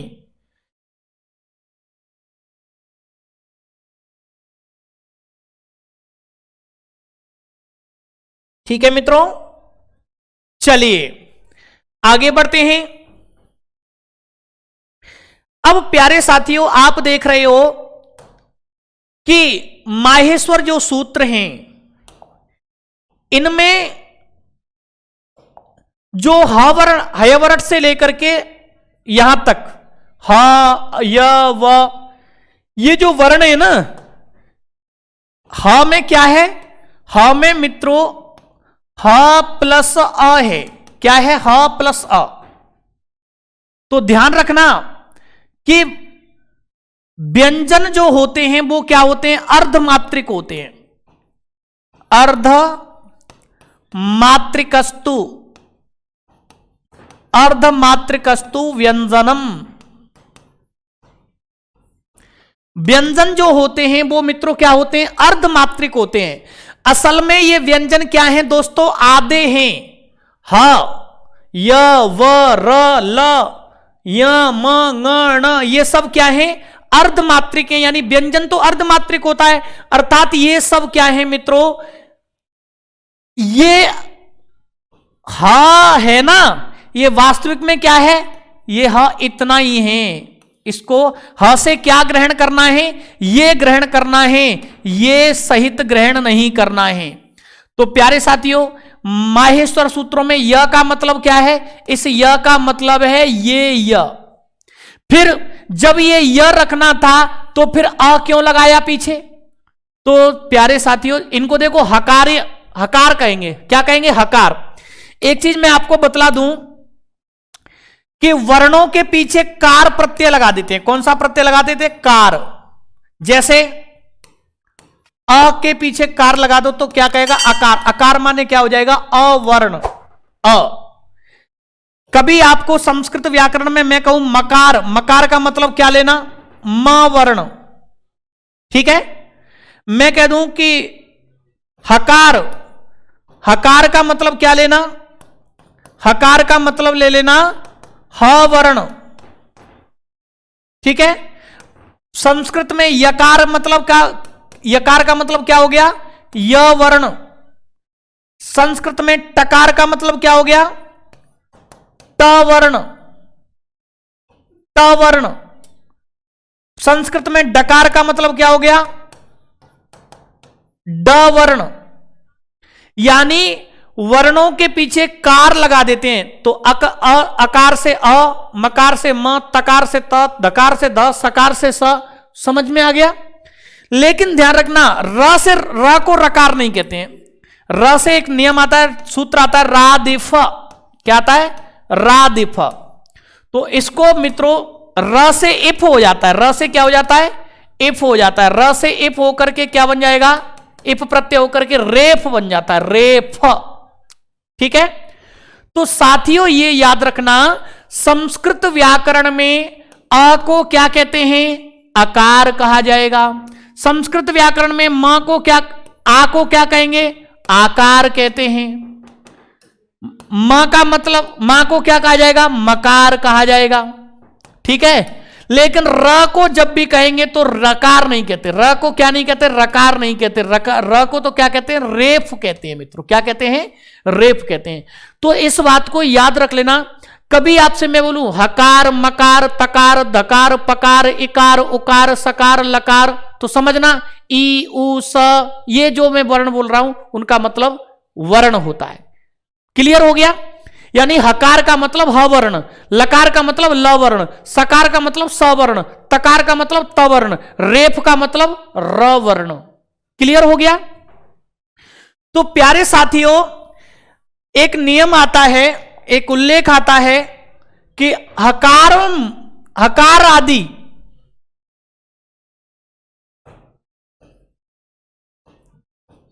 हकार आदिषु अकारः, हकार आदिषु अकारः उच्चारणार्थः, उच्चारणार्थः के ये जो कहां से हकार आदि वर्ण है, हकार आदि का मतलब ह से लेकर के जितने भी वर्ण हैं, ये यहां तक ह से लेकर के यहां तक जितने भी वर्ण हैं उनमें जो ये अ रखा हुआ है, जैसे ख में अ रखा हुआ है, ख में क्या रखा हुआ है? अ, तब बना है ख। इस जो ख है, फ है, छ है, ठ है, इन सब में क्या रखा हुआ है? अवर्ण रखा हुआ है। वो किसके लिए? तो प्यारे साथियों, हकार आदिषु अकारः उच्चारणार्थ, यानी हकार आदि में जो अकार है वो केवल उच्चारण के लिए है। तो अब देखो, हमारी जो जिह्वा है वो 2-3 व्यंजन से ज्यादा नहीं बोल सकती। यदि इस ह, वास्तविक में ह क्या है? वास्तविक में हयवरट सूत्र ऐसा है, देखो वास्तविक में हयवरट सूत्र ये है, ह य व र ट, ऐसा सूत्र है ये। ट की तो इत संज्ञा हो गई, ऐसा सूत्र है। अब इतने सारे आधे व्यंजनों को अपन बोल नहीं सकते, इतने सारे आधे व्यंजनों को अपन बोल नहीं सकते, क्योंकि व्यंजन जो है स्वरों की सहायता से बोला जाता है, तो ये बोलने में नहीं आते। हमें यदि अ नहीं लगाते पाणिनि तो ये बोलने में नहीं आते हयवरट में। ऐसे ही ज ब गड़ द, ज में अ नहीं लगाते, ब में अ नहीं लगाते, ग में ड में द में अ नहीं लगाते, तो इनका उच्चारण करना बड़ा कठिन होता, बोल ही नहीं पाते। इसीलिए ज व गड़ द घ ढ ध ज भ यम जितने भी आप माहेश्वर सूत्रों में अंतिमों को छोड़कर जो व्यंजन देख रहे हो, उन व्यंजनों में जो अ रखा हुआ है वो किसके लिए है? उच्चारण के लिए। किसके लिए मित्रों? मात्र उच्चारण के लिए। तो कोई आपसे पूछे हकार आदिषु अकार किमर्थम, हकार आदि में, माहेश्वर सूत्रों में हकार आदि में जो अकार है वो किसके लिए? तो ऐसे भी मिल सकता है संधि होकर के, हकार आदिस्व कारः, हकार आदिस्वकारः किमर्थ, हकार आदि में जो अकार है वो किस लिए है? तो उच्चारण के लिए मात्र। क्लियर हो गया? तो प्यारे साथियों, प्रिय विद्यार्थी जनों, इस बात को लिख लो आप, ठीक है? इस लाइन को लिखेंगे, हकार आदिषु अकारः उच्चारणार्थः। लिखिए,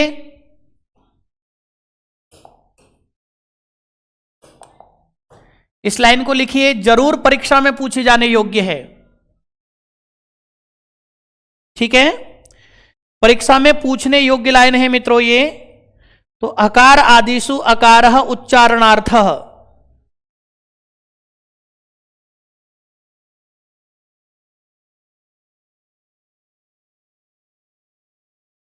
लिखेंगे माहेश्वर सूत्रों, माहेश्वर सूत्रों के व्यंजनों में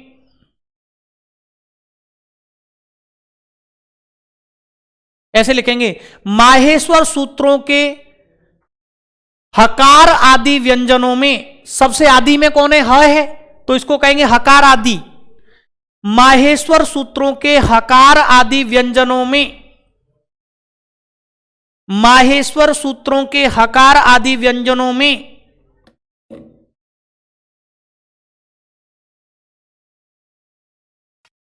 हकार आदि व्यंजनों में अकार, अकार यानी अवर्ण उच्चारण मात्र के लिए है।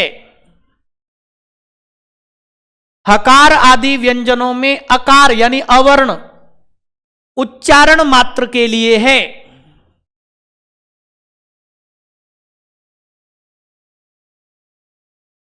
उच्चारण मात्र के लिए है।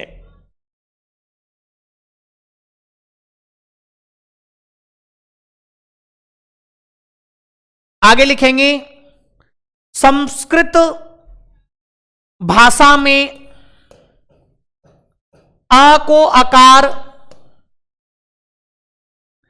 अ को अकार,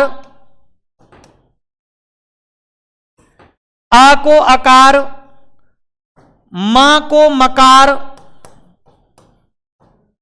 म को मकार, स को सकार,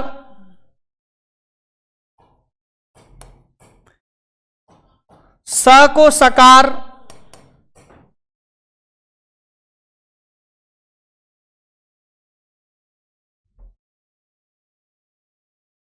सकार,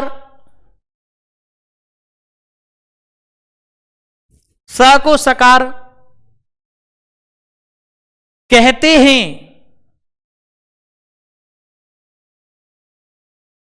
स को सकार कहते हैं,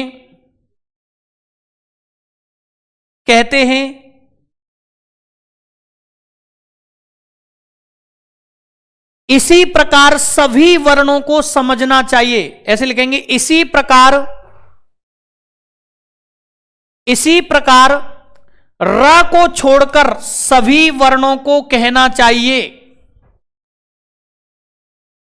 इसी प्रकार र को छोड़कर सभी वर्णों को समझना चाहिए। इसी प्रकार र को छोड़कर सभी वर्णों को समझना चाहिए।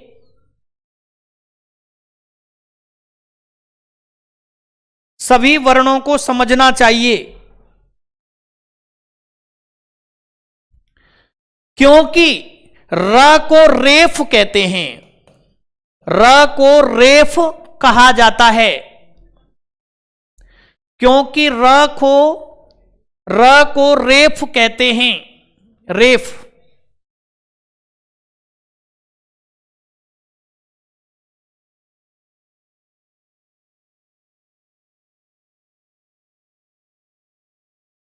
तो प्यारे साथियों, र को क्या कहते हैं? रेफ। अब देखो, कहीं पर भी पूरे व्याकरण में मैं आपको पढ़ाऊंगा, यकार को मैंने बोल दिया, कहीं पर लिखा रहा हूं सूत्र के अर्थ में, यकार को, या मैंने ऐसे लिखा दिया, इकार को यकार होता है, इकार को यकार होता है। इसका मतलब क्या लेना है? ई को य होता है। ई को क्या होता है? मैंने कह दिया सकार को विसर्ग होते हैं, या सकार को तकार होता है। सकार को तकार का मतलब क्या समझना है? सकार को तकार, तो मतलब सकार को क्या हो जाएगा? स को त हो जाएगा।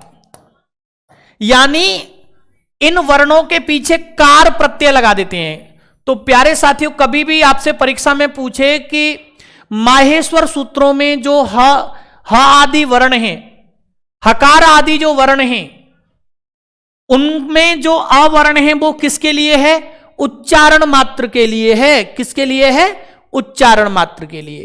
क्लियर हो गया? दूसरी बात यह समझना साथियों कि माहेश्वर सूत्रों में ऐसे कितने इत संज्ञक वर्ण हैं जिनका 2 बार उपदेश हुआ है। तो प्यारे साथियों, इत संज्ञक वर्ण ऐसे कितने हैं जो 2 बार, या ऐसा कौन सा इत संज्ञक वर्ण है जिसका 2 बार उपदेश हुआ है? 2 बार उपदेश हुआ है। वो मित्रों कौन सा है? 2 बार। वो है ण। देखिए, ण 2 जगह इत संज्ञा हो रही है ण की, एक यहां पर भी और एक यहां पर भी। आप देख रहे हैं ना, अयुण सूत्र में भी ण की इत संज्ञा होती है और लण सूत्र में भी ण की इत संज्ञा हो रही है। तो इत संज्ञक वर्ण, ऐसे कितने इत संज्ञक वर्ण हैं? तो प्यारे साथियों, जिनकी 2 बार इत संज्ञा होती है, तो ध्यान रखना, इत संज्ञक वर्ण तो कितने हैं मित्रों? 2 बार इत संज्ञा वाले, तो वो है मित्रों ण। और मूल वर्ण ऐसे कितने हैं जिनका 2 बार उपदेश हुआ है? इत संज्ञक वर्ण 2 हैं, तो मूल वर्ण भी मित्रों 2 हैं। कौन कौन से? देखो, एक तो ये ह इधर, और एक मित्रों ये रहा ह ये। यानी माहेश्वर सूत्रों में ण 2 बार आया है, माहेश्वर सूत्रों में ह 2 बार आया है। तो ह एक मूल वर्ण में तो क्या है? ह। ठीक है, ह का मूल वर्णों में ह का 2 बार उपदेश हुआ है, इत संज्ञक वर्णों में ण का 2 बार उपदेश हुआ है, यानी 2 बार कहा है।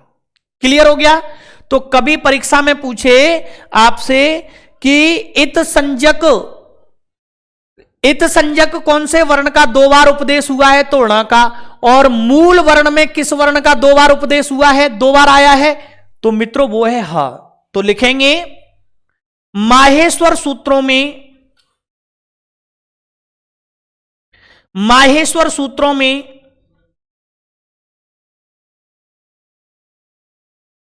इत संज्ञक ण का 2 बार उपदेश हुआ है। माहेश्वर सूत्रों में इत संज्ञक ण, इत संज्ञक ण का 2 बार उपदेश हुआ है। इत संज्ञक ण का 2 बार उपदेश हुआ है।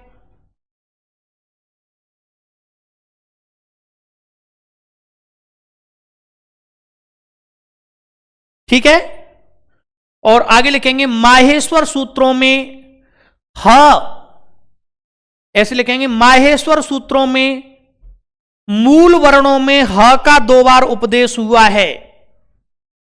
माहेश्वर सूत्रों में मूल वर्णों में ह का 2 बार उपदेश हुआ है।